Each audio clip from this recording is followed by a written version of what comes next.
Advices Radio Network. Franco is pretty smart, but Franco is a child. And when it comes to the day of the contest, I'm his father. He comes to me for advices.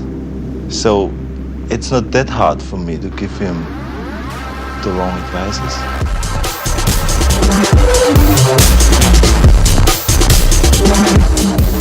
Hey, what is up, guys? Welcome back to Advices Radio. You are listening to episode number 102. I'm Scott McNally, and this program is brought to you by TrueNutrition.com. Our code is ADVICES, and if you use that at checkout, you'll let them know that you support what we're doing here.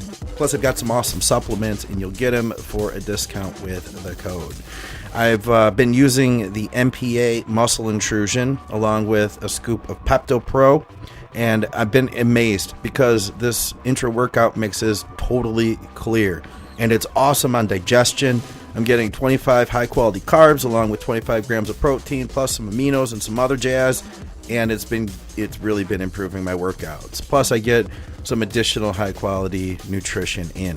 So I'm really happy with that, guys. And the flavor is amazing. Pepto Pro on its own, I use the unflavored stuff. Not so tasty. But I will tell you, with the lemon ice flavor that the MPA Muscle Intrusion comes in, it masks it perfectly. All right, so today we are going to speak with Kait Dinunzio. We spoke with Kait about a year ago, and we talked to her about the topic of change.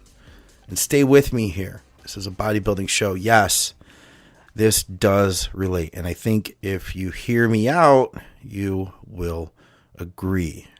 This is a topic that I've personally struggled with at times. I feel like I've struggled more than some other people that I've watched grow up alongside me in life. And I feel like in bodybuilding, we do a really good job with consistency. And there's no coincidence that this sport tends to attract extreme people who might just be wired to crave that consistency. There is a safety in it. At the same time, it can be a prison when you aren't embracing the life that you should be living, when you have things that you really should be changing in order to, reach your goals. And I've seen it hold me back. I've seen it hold some of my clients back too. It's the people that I never have to question on the diet. The people I know that are always going to be 100%, those are the guys and the girls that this sport is made for, and they are the exact same people that I know struggle with this. So what do we do? I mean, really, I don't know. Mainly, I have fought the best that I can and somehow continue to move forward. And sometimes it isn't pretty, but the more courage and self-esteem that I can put together, the better it works out. And so I was amazed to discover that Kait Dinunzio had created her own job title, created her own job. She is a change specialist. Her company is The Art of Progress. She helps companies and individuals embrace the tools that it takes to become resilient and better handle change. Like I said, we spoke to her about a year ago, and now she's back again to revisit the topic of change. And this time, we are going to go deeper. And seriously, listening to her has helped me through some difficult changes in my own life, which I will talk about on the show. And I am confident that her thoughts can help you too. So let me know what you guys think about this one, guys. I know I go a little bit off of the bodybuilding topics at times, but I think that we are a group of people that are multi-dimensional, and I think that this is going to fit some of our needs too, outside of just like how to get jacked, how to get huge as fuck. I think we need this stuff. All right, guys, I hope you enjoy the show. Looking forward to your feedback. Also, check out YouTube. We're doing new content in the video format. Another new podcast coming up with Paul Carter and Dr. Scott Stevens, so stay tuned for that. Guys, here we go. Kait Dinunzio.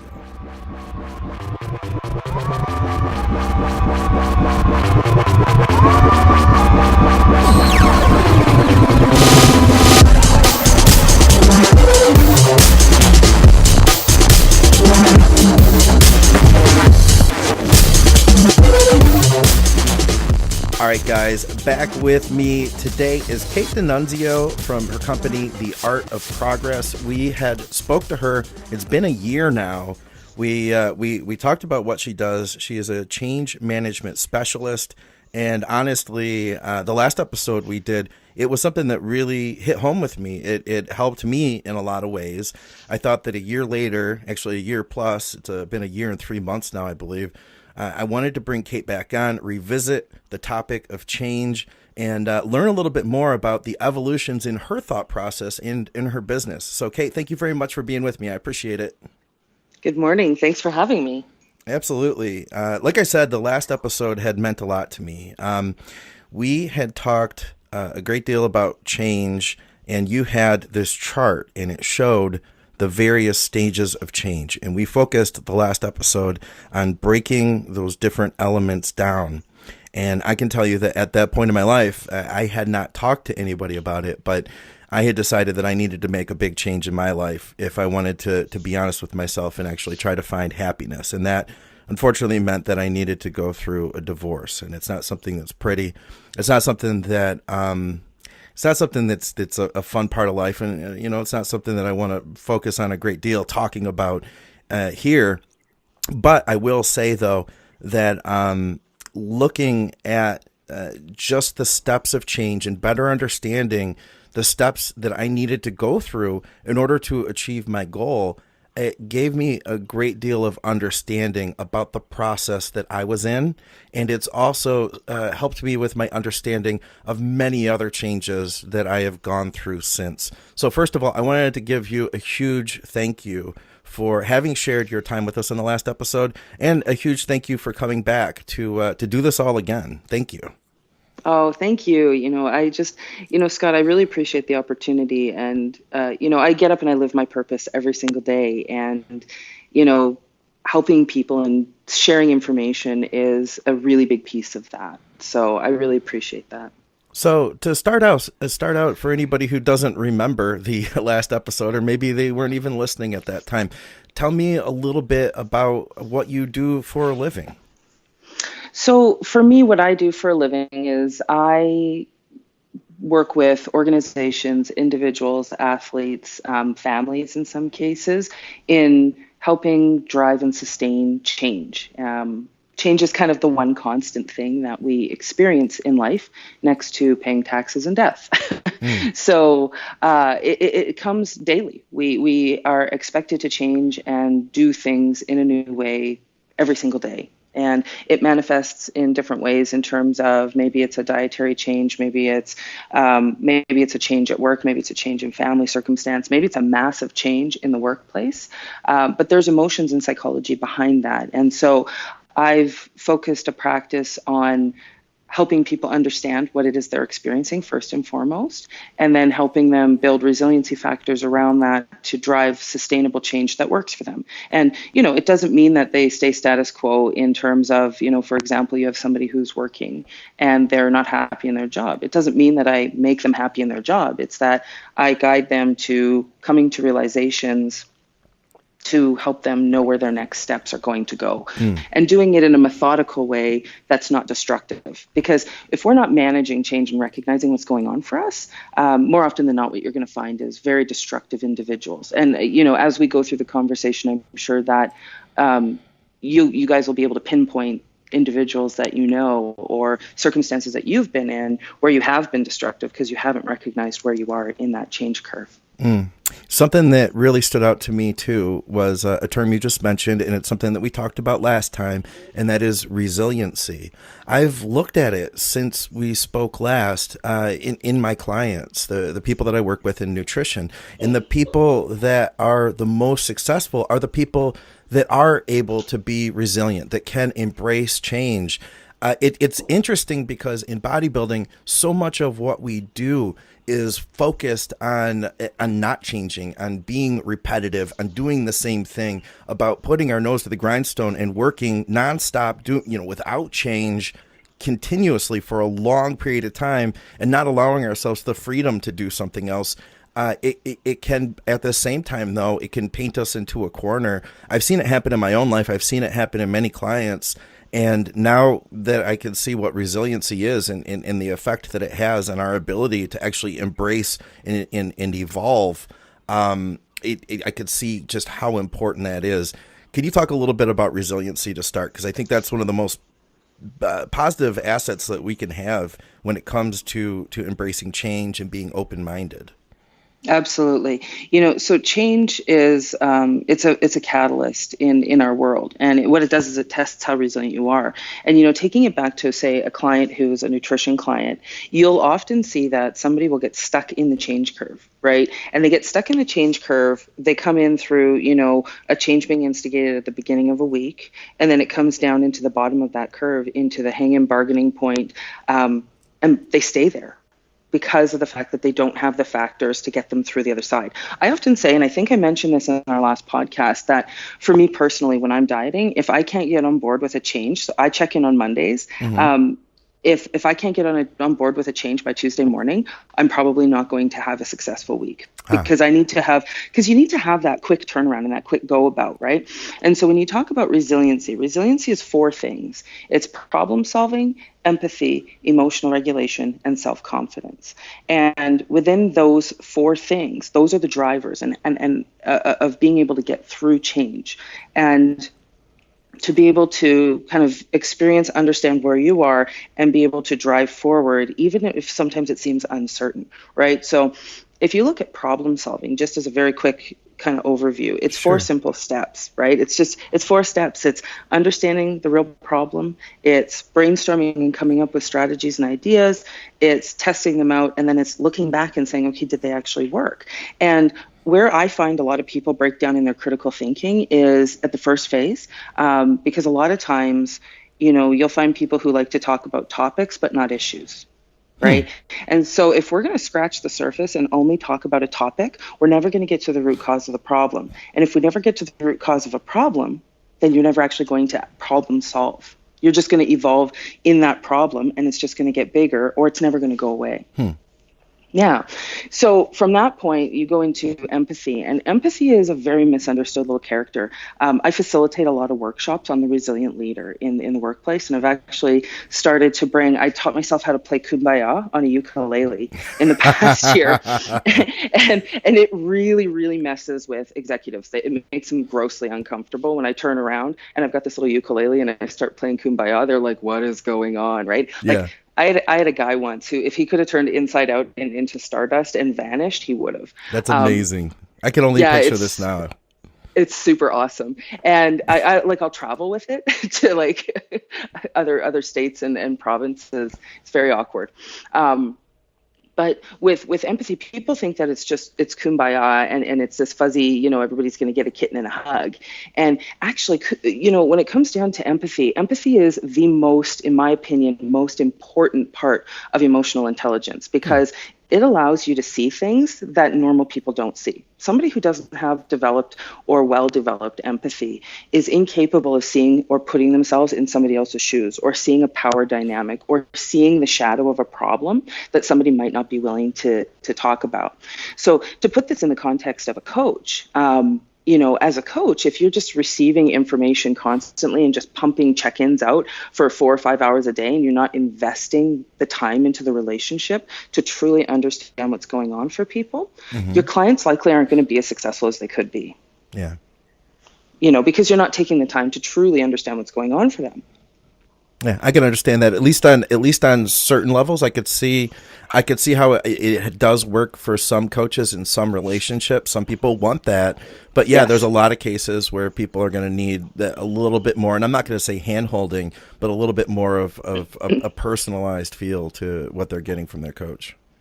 Absolutely. I'm one of those people. I like to have a relationship with the person that I am working with, that I choose to work with. I worked with the same coach for 4 years. So last year I went through a huge change, leaving a coach who had developed me to where I was over a 4-year span. We had a very, very comfortable, very safe, happy, very nurturing, loving relationship.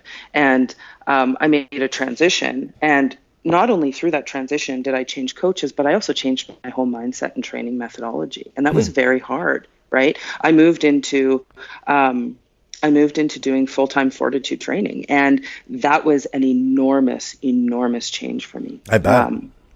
Enormous, because you think of going from a 5 or 6 day a week training to 4 days, Yeah. right?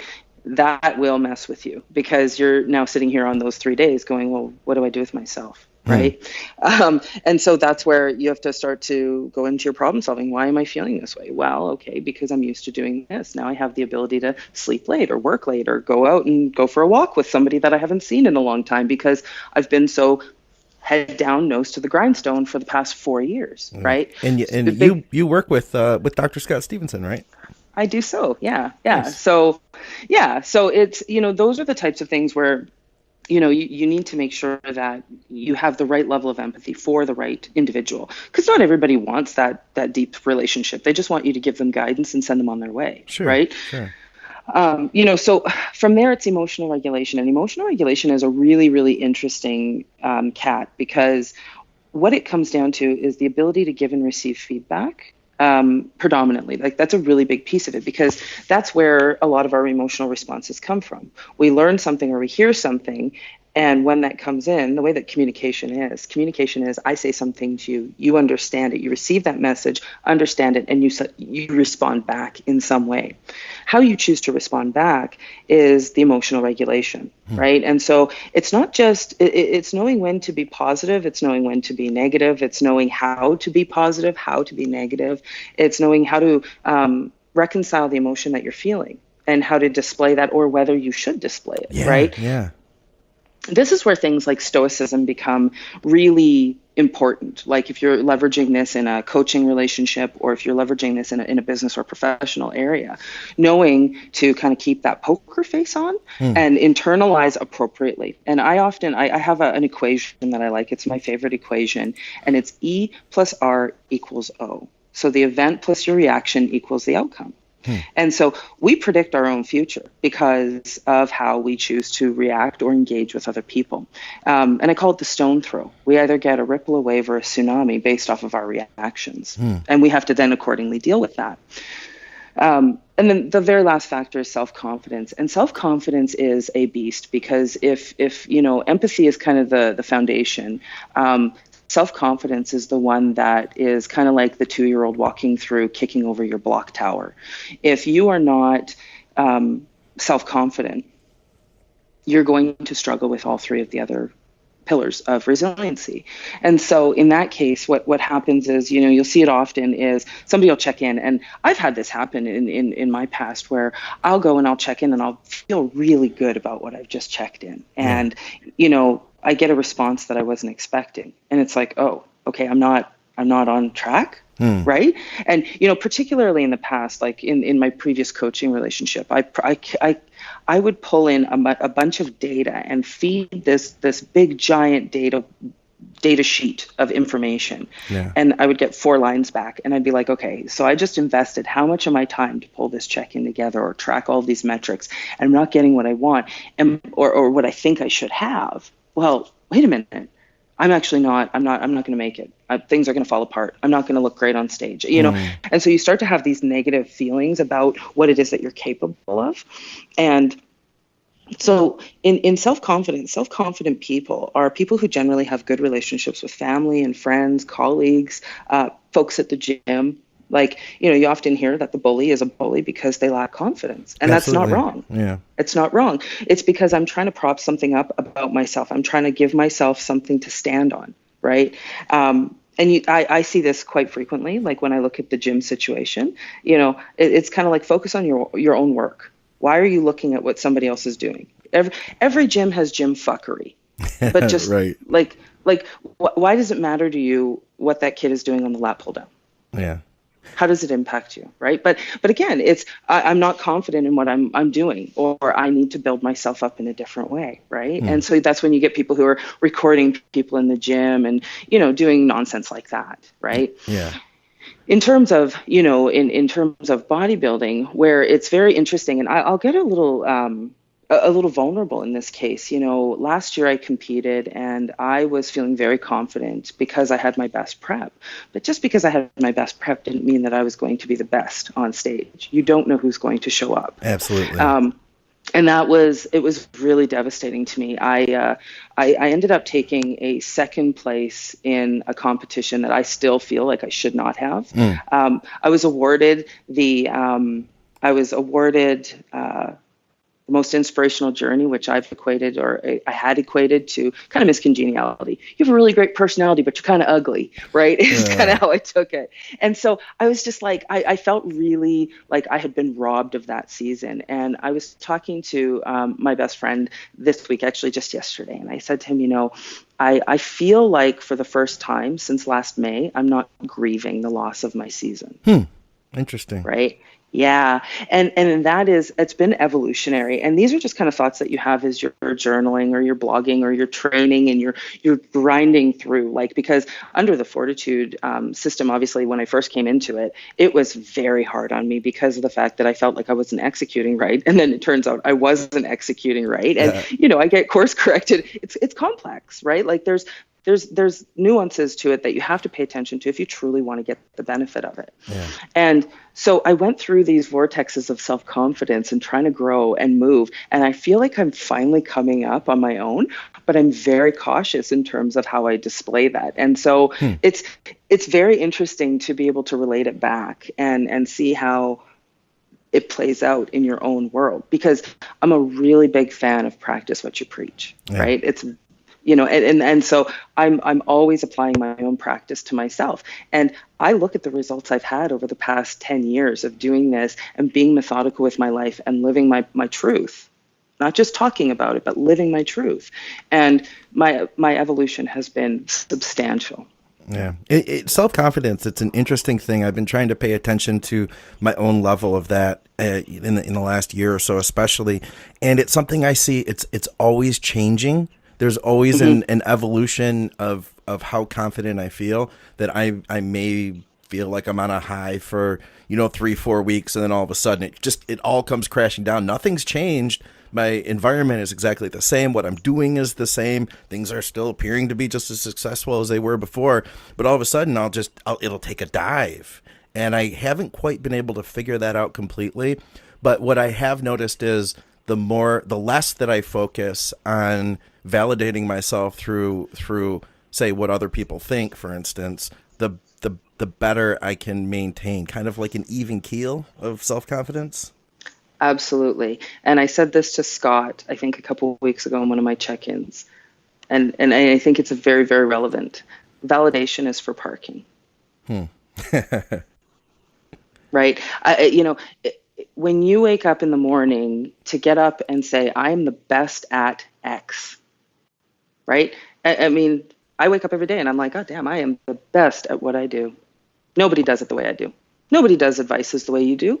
Nobody does advices, right? And so it's that you hang your hat on. And as you move forward, when those crashes come and go, it's what I honestly and consistently remind myself and my clients of is that, you work in a multidisciplinary kind of, say, cross-functional team at work. And somebody is really, really good at a technical skill and you're not. Yeah. It's not your job. That's not why they hired you. Yeah. Right. And I say that to myself quite frequently. I work with some really high caliber people who are like engineers, MBAs, like they have so many letters behind their names. I'm like, it's alphabet soup. I'm not like that. I don't want to be like that. And so I look at that and I go, wow, they're so good at things like project management. And man, I could totally be better at that, but I'm not passionate about it. So if I'm not passionate about it, I don't want to do that. I'm really good at what I do. And those guys wouldn't be successful without me. I'm a cog in the wheel that makes them successful. And if I went away, they'd maybe have a flat tire for a while. Yeah. Right. And so it's, what do you bring to the table? And that's one of the things, like I'll do a workshop and I have this icebreaker for this particular piece that I pass around, a roll of toilet paper. Okay. And I just say to people, take as much as you think you need. And people will be like, well, what's it for? Well, first off, it's a problem that you think I need to explain myself to you.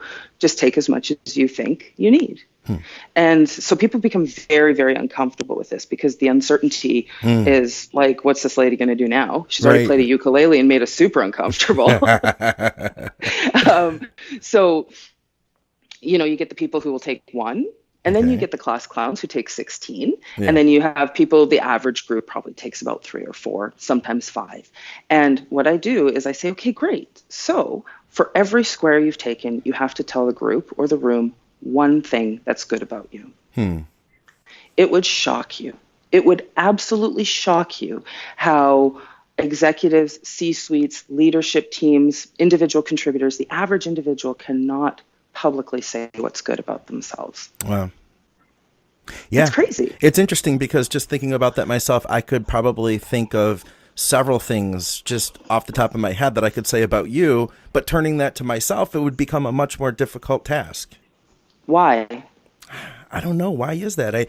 There's something in there. It's somehow tied to humility, but it's not healthy. So I guess it's not being humble. I don't know. You tell me. Yeah, I think we've been programmed, and I think particularly it depends on where you're from. You've been programmed that it's not acceptable to talk or promote yourself. And I disagree with that. I think that if you're doing it appropriately and it's within the confines of what you actually can do, it's fabulous, right? You know, I often say, like, I'll stand at the front of the room and I'll say to these people, I am the best at what I do. And you people know that, right? And number 2, I am a friggin' awesome mom. If you ever met my kid, not only is she very healthy, tall, athletic, she will tell you, I am super awesome, right? And there's nothing wrong with me saying that. Nothing at all. Yeah. Because tell me I'm not. Yeah. Right. And it's, I think what it is it becomes personal. And it really, what it also does is it puts everybody on a level playing field of discomfort. I've never had somebody who's actually stood up and had a huge chest banging ego session. Even the most egotistical or the loudest person in the room struggles with saying the things that are really, really good about themselves, although they would have no problem telling me what's really wrong with their organization. Huh. Interesting. Yeah. Yeah. Yeah. It's human nature. I could relate to that. So just to kind of recap where we are so far, you were talking about resiliency, and the aspects of that being problem solving, empathy, emotional regulation, and self-confidence.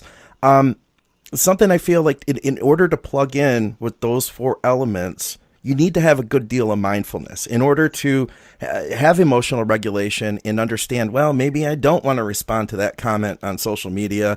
It's going to possibly take some restraint. You're going to have to be able to step outside of the emotion that you're actually feeling and kind of almost look at it from a bird's eye perspective and then make your decision as to how you're going to respond. Can you talk about developing that level of self-awareness? Because I think this is a huge element. It really is. And, you know, when I think of the first starting of emotional regulation, it really is the pause button. It's hitting the pause button and it's saying, what hill am I willing to die on? Right. And this comes back to now your value system, right? What do you value in your life? And what drives you, right? So if you look at my value system, for example, purpose, discipline, quality, attitude, success. If I have the first 4, I always get the 5th. Right. And so then it comes back to, what is the perception that I want people to have of me? Is it that I'm a bulldog? I can be a bulldog, but I don't need to be an asshole to be a bulldog. Right. And so it ties into kind of your brand. Who are you? Right. Who are you at your absolute core? And what is it that you're trying to achieve? What hill are you willing to die on? Right. And so the thing that I often think of is also, you know, I hold myself to a very high standard of integrity. And that's just me personally. I look at things sometimes and I go, like, I can't imagine why somebody would load someone else's gun with bullets, right? Because every time you put a negative response out there, what happens is people feed on that and they pull it in and you just generate a culture of negativity. And it's like, okay, so is that really what you want? And is it what you want to be known for? And then further to that, I think, and we hear this across the Advices podcast quite frequently, time is the only thing we cannot get back. So why would you give somebody your time, your precious time, over something that is really, in the grand scheme of things, not relevant, right? Now, if you were to take it away from something like social media, for example, which is for most people almost a hobby, right? It's what they choose to spend their time on, and you put it into the workplace, or you put it into a coaching relationship and how you receive feedback on a routine basis, this is where it becomes how you choose to move forward and how you choose to cope, I guess, is really a great way of putting it. Okay. You know, I look at somebody, for example, receiving feedback from a coach where, you know, they were expecting to maybe have an increase in food or a cheat meal, right? Yeah. I think that's a really, you know, people get really emotional about their food when they're in the depths of prep, right? Absolutely. And rightfully so. I mean, that's what's important in the moment. But it's like, okay, hit the pause button. What are the benefits and what are the concerns, right? So why didn't you get the cheat meal this week? Well, I didn't get it because maybe you didn't have the right level of fat loss. Why didn't I get the right level of fat loss? Well, okay, so now you see we've gone from emotional regulation into problem solving, right? And so like they bleed back and forth across each other very quickly. But then it comes down into actually solving the actual problem and reconciling with the decision and then choosing to move forward with the week. So if you were to even just step back, how do I get to that point? Well, stop. Just stop. I'm a really big proponent of a deep breathing type of exercise, particularly if someone has really upset you. You need to just open those airways up. You need to give your brain a little bit of extra oxygen, and you need to stop the fight or flight responses. Because when you get triggered like that, regardless of what it is or how it happens, whether it's your children, whether it's your boss, whether it's your coach, whatever it is, someone on social media, that trigger, it nigs something right up in the brain. And so when I started to really work within the resiliency factors, I started to really do a lot of neurological study of the brain and looking at the neurotransmitters and the things that our body releases naturally under those stressors. And you automatically start to see a cortisol response, right? And as you see that cortisol response, a whole host of other things start to happen physiologically. And so by stopping that response and closing it off, you start to give the brain the opportunity to stop releasing those things, to start to increase those positive things coming in through like a deep breathing, right? It stops responses. And so pausing is the number one thing. Okay. Stop. Okay. So here, I got a challenge for everybody, because here's the thing. We're all going to come up, probably even this week. This week, something is going to happen where you could say to yourself, let's hit the pause button.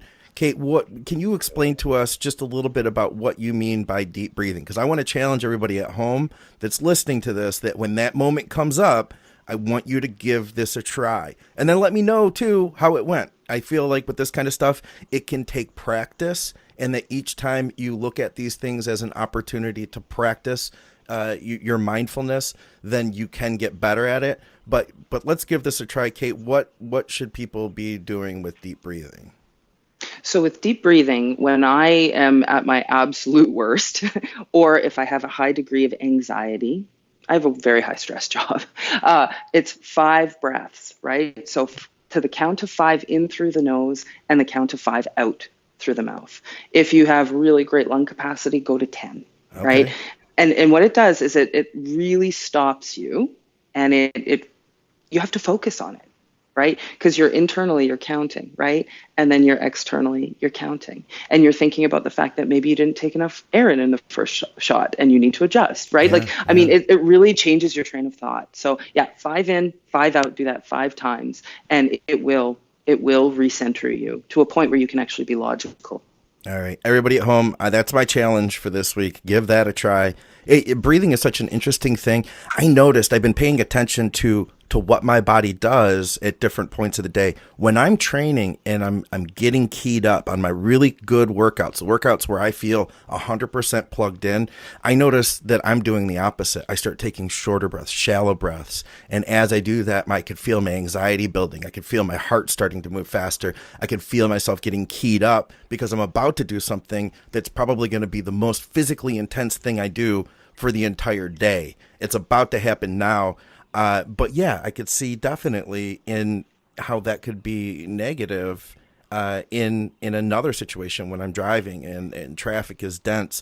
If I start breathing like that because I'm not paying attention, I'm going to get an effect that I don't want. And it's definitely not going to help my experience. And guess what? It's probably going to take me just as long to get where I'm going, whether I practice this deep breathing or whether I keep these slow or these fast, shallow breaths, going. Absolutely. And you actually see that when you watch like videos of the guys, the big boys training, right? Or big power lifters about to go in for the big lift. Mm-hmm. It's that pump up, right? For me, Yeah. I'm only doing it because I'm trying to keep the butterflies in my stomach so I don't throw up, right? Yeah. Yeah. It's awesome. I want to, before we end this, I want to go back and talk about the change curve one more time so that we can possibly paint those things out for the listeners the way we did a year ago and the way that had given me a lot of insight into my own change. But before that, could we talk a little bit more about the destructive tendencies you mentioned that people can come up against when they're trying to evoke change?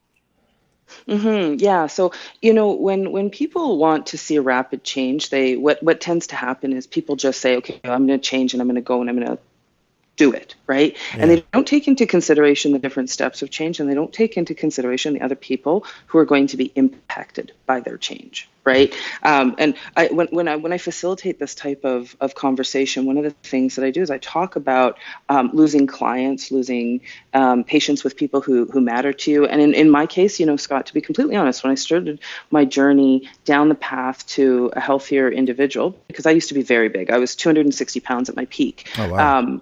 Yeah. Oh, yeah. I was a big girl. And, I lost a marriage because of the fact that I changed very quickly and I chose not to bring my ex-husband along that journey with me.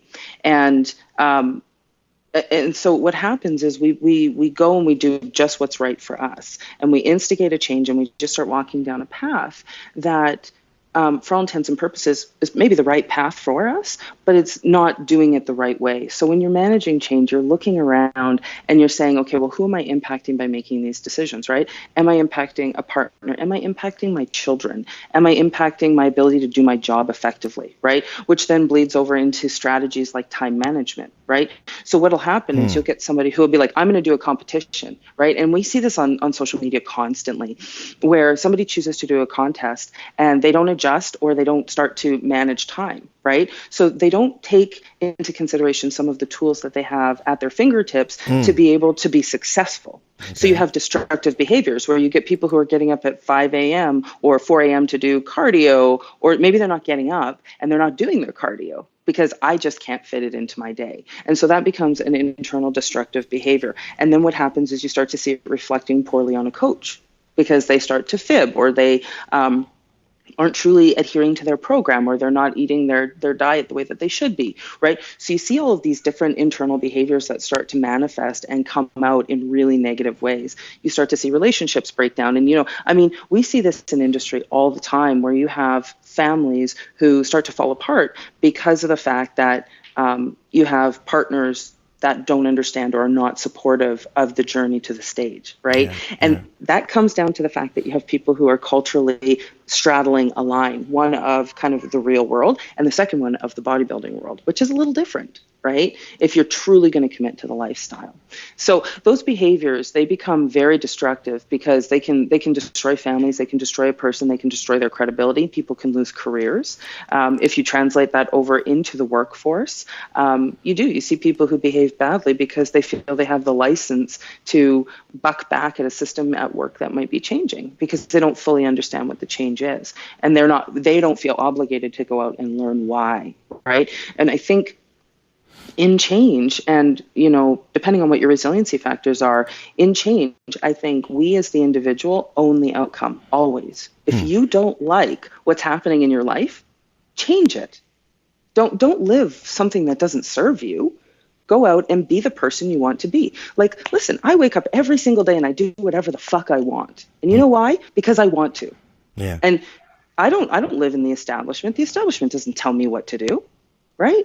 And I'm not breaking any laws doing that. Yeah. So, and arguably, Scott, I could suggest that you've done the same thing by breaking the mold of, going from your past life into living what it is that you're passionate about. Absolutely. Right? And I could not be happier too. It's been, it was the best decision I've ever made. But no doubt a bumpy road. Absolutely. Right? But the thing is like, I don't know about you. I don't want a flat line for my story. Right? So When I kick it, I just want to have an open mic, and I don't want one single person being able to tell my eulogy. I need a revolving door, right? And Yeah. you have to be purpose driven in your everyday. Live the life that you want, not the one that somebody tells you you have to. Yeah, I agree. I used to say when I was a kid, I wanted to live a life worth writing a book about by the end. That's brilliant. Yeah. So I'm still, of course, I'm still evolving. I'm still changing. There's some things that I want to work on right now.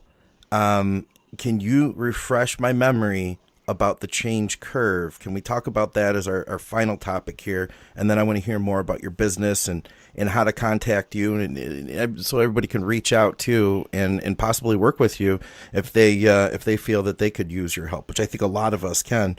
Before we get to that, this change curve, it meant so much to me last time we broke it down, and I feel that it could be very beneficial to me and everyone else to do that again. Yeah, absolutely. And, the change curve, it's a psychological response to change. Before we dive in, it's just worthwhile noting that nobody can skip a step on the change curve. You will feel it. Depending on how resilient you are, you might glean right over it, and you might just tick right past. The other thing that's worth noting is that you can regress. You can come up the curve and you can come back. The last thing that you need, oh yeah, it's ugly when that happens. And the last piece is that it's iterative. It will happen again and again and again. And so just knowing it is such a value add. So what happens is a change is instigated. So something happens to you. So if we just take it to a very basic level of, I go and I do my check-in to you, you receive my check-in, you take 40 grams of carbs away from me. Well, now I'm in shock and loss, right? I feel like, I've lost something. I'm surprised. I mean, maybe I was expecting it, but that's really upsetting to me because I'm really hungry on the daily even now, right? Yeah. Then we come down into anger, and anger is one of those spots on the change curve that people really like. I really like it. Anger is fabulous because you can see it. And as a coach, it's super important that if you have the right degrees of empathy and connection with your clients, you see the anger, right? Particularly if you deliver your feedback to them and expect a response back, right? And that's one of the things that I recommend for coaches is that if you truly want to understand how your clients respond and how they adhere to your program, don't just punch a program change out to them and don't expect radio silence. If you're not getting something back, you can't gauge where they are on the change curve or how committed they are to what you're asking them to do. Absolutely. And so in that anger phase, people write mean emails, they get on social media and they snotogram and they do all of these different things that are just unproductive. Snotogram. And so, I never heard of that one before. Yeah, that's good. Yeah. It's a good one. There's a lot of those. So what happens is people sit and they spin there because it feels good to just be spitting vitriol out to the universe. I'm mad and you should know about it. But once something happens, maybe somebody says to them, hey, tap the brakes. Maybe they start to think about it. They come into the bottom of the curve and they just kind of hang in there. And it's just like the hang in bargaining. Some people get depressed and they sit there. They don't get out of bed. I'm not going to do my cardio. I see this quite often when I see somebody who's in a low on social media. It's very, very evident to me. I can spot anger and hanging like at the snap of a finger. And so my instant response when I see that, and I'm very, very forward, is I punch the change curve into their direct messages. I don't slide into anybody's DMs. I punch shit into there. And it's like, you need to see this, because if it's somebody who you really respect or you value or you think is like a really great athlete, you want to give them the mental capacity to drive through the bottom of this. There is hope. And I know you know that, but look at this. This is psychology. Yeah. Go to the next level. Move forward, right? And so I do this. Like I've sent this to some pretty big IFBB pros because I can see them like languishing on social media, and I'll be like, what are you doing? First off, this is destroying your brand. Secondly, oh my God, let's get you out of this, right? That's badass. That's so cool that you can just go around, float around and help people like that. And some of them are really responsive to it. And then there are others who are like, yeah, bitch, like get out of my DMs, right? And it's totally fine. Like I don't take offense to it because it's not about me. Yeah. It's about where they are in the curve. And so recognizing that, I mean, they get hundreds of DMs a day, right? And so it's like, hey, I just wanted to give you some information. And I say to them, there's no obligation to talk to me. None. Just take this into consideration and use it to help yourself, right? Yeah. And, so from there, what happens is if if you are tuned in to your folks and you're watching social media, and I don't think, coaches need to sit there and watch social media to see how their athletes are doing, but I mean, a lot of people have congenial relationships, and you can kind of see it, and you can see the dial turning for those individuals, and they're either going to stay in that depression spot, that low hanging bargaining point until next check-in, or they're not. Early engagement is uncomfortable. I hate it. I'll take anger over early engagement any day, because as a practitioner, what happens is people come back and they'll say, well, you didn't cross your T and dot your I. And, well, what about this? And they start maybe asking really foolish questions, or what feel foolish. And what that really is it's just an individual who's trying to own the change, right? And so it feels almost critical in some cases. And it can be uncomfortable for the individual as well, because in some cases, that's where the levels of humility come in, right? Where, oh boy, and you start to maybe see an erosion of self-confidence in some case, because what happens is, I don't actually know absolutely everything. I should have had those 40 grams of my cheat meal taken away this week. That makes sense, right? Yeah. And then they get into that bubble and they start to move forward. And once they get into a level of buy-in, they start to execute the plan fully on track, moving forward, and they're happy as a lark. All of a sudden, you see the sunrise on their stories, and they're just ticking along, right? And then I felt that in my own life. Absolutely. And when that happens, those breakthrough moments are absolutely the best thing that you can actually feel. Like, they just feel amazing. Yeah. And then, of course, you come into buy-in, and buy-in is like, okay, and like, I'm just going to do this because I know that this is the best thing, right? And so it's interesting because, this process, it seems long, but as a competitor, as an athlete, one needs to go through it very rapidly. Like I said, I generally check in with Scott on Monday morning between 6 and 10 my time, and I'm 2 hours behind him. And he feeds back to me within his schedule. Sometimes I miss him and he gets to me later in the evening, which is fine. I mean, he and I have a really great relationship, and, we don't make a lot of changes. We're off season. I'm just eating right now. And, but the next day it's consuming and taking in the feedback, and then it's internalizing it. I'm a big fan of taking the time, thinking about my response before just hammering one out. And oftentimes I'll actually sit and reflect on it for a good couple of hours sometimes, depending on what the feedback is, right? And then provide that feedback back to Scott. And so he knows where I'm at and how I'm feeling. And maybe I've answered questions because, Scott's a very inquisitive individual. And so he responds with a lot of questions like, what about this? What about that? I'm not clear on that, right? And so I provide that back and we have an ongoing dialogue. So he sees into the window of how I'm feeling immediately.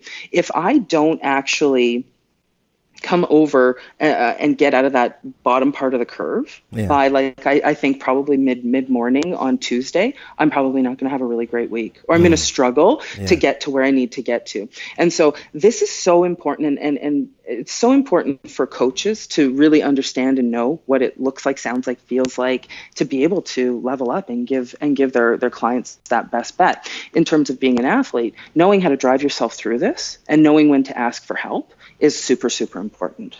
Yeah, that's awesome. And once again, like we did last time, I'm going to we'll try to post the actual visual change curve itself, either in the show notes or it'll be on the social media posts. So guys, take a look, because just looking at it, seeing it for yourself, it really does help to solidify where you're at. And it helped me personally in my life, and in some really big instances, be able to give me the vision to drive forward. So I think it could be really helpful. This has been some great stuff, Kait. I really appreciate you taking all this time to talk with us, and I hope that others, the people listening, can take this stuff and apply it to not only their bodybuilding but their whole lives. Yeah, and that's really the hope, is that it crosses the boundaries of everything that we know every day. Right. Yeah. And it gives us the ability to truly live a very good and healthy life. Yeah, absolutely. So if people do want to reach out to you, what's the best way? So social media on Instagram is usually the best way for me. So I'm at Kait, Kait_D, DEE. And one of the things that I just wanted to mention, and I think I'd mentioned it to you prior to us talking, is that I'm piloting a program for coaches specifically on this, to be able to pull in some of my other intellectual property to tie it all together, to have kind of a level up type of a coaching attitude I with love people to that. really put this in place. So I'm in pilot right now. Probably looking to maybe work with one more coach. I'm working with 2 females right now, and pretty exciting stuff that we're uncovering in terms of creating more capacity for them to have really successful clients. That's so cool. That'll be such a, because we oftentimes, I think we focus on the actual skill of dieting somebody, but it does go so much further than that. And being able to, like you said, being able to understand somebody on a deeper level and how they're responding, it does mean so much, and it makes it so much easier to be able to help somebody. I think you're really onto something. I don't know of anybody else that's doing anything like this. No, and you know what, to be completely honest, you look at it from a health and wellness perspective in terms of how to make sure that you have the healthiest clients in a holistic way, certainly is one side of it. The second side is, as a coach, this is a monetization strategy. If you have healthy athletes that show up and are adhering to the plan and look great on stage, guess what, guys? You're just going to see dollar bills because people are going to want to work with you. Yeah. Right. Yeah. You're ahead above the others. And so that's the other side of it, is that it's something that the investment of continuous learning, right? You look at how we leverage the Advices Radio Network. It's a learning platform. Yeah. And this is one of those things where I think it gives you the ability to, like you said, even manage your own personal change and cross it over into your own personal boundaries, right? How do you manage and grow and become the person that you always want to be? Because, my best friend and I were just talking about this last night when he and I were on the phone, and it's the joy is in the journey.